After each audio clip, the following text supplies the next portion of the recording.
City món thầu festival giống Minnesota.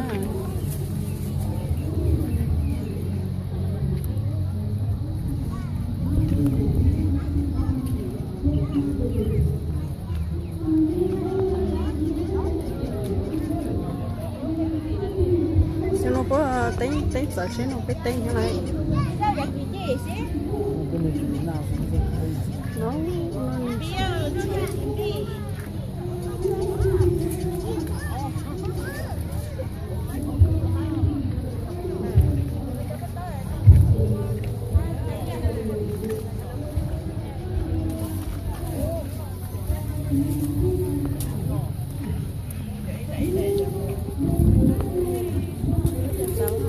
sợ trong có cái nào有口罩那叫风险的，别莫叫口用罩上的东西，叫口那要口多得去台湾，都也叫口不用出来里头。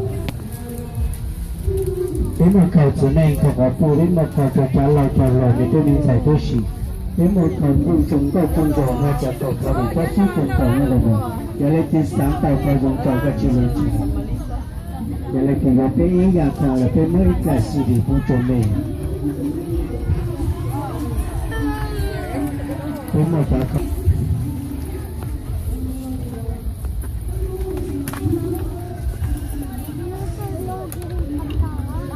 Huh? Okay. Hey, leave a your phone now.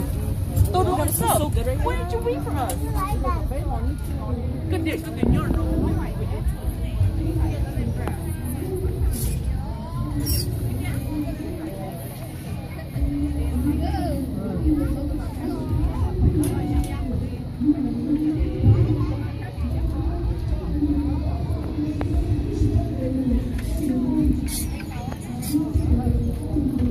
Okay thôi.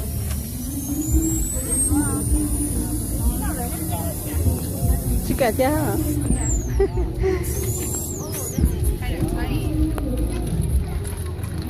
Oh, you don't know that means that. What?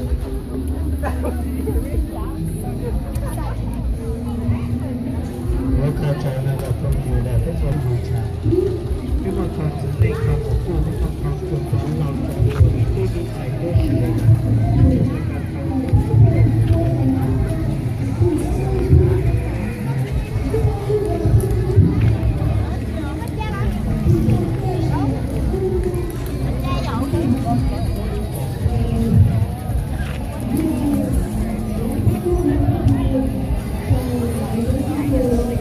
một trong nhà con trai hàng chỉ sẽ sáng tới lúc xuân là nó dù không tao để cho lúc nó là nó nhớ hả cho nó chút là bé muốn chạy đó cơ không nói cho sáng theo lo inside đó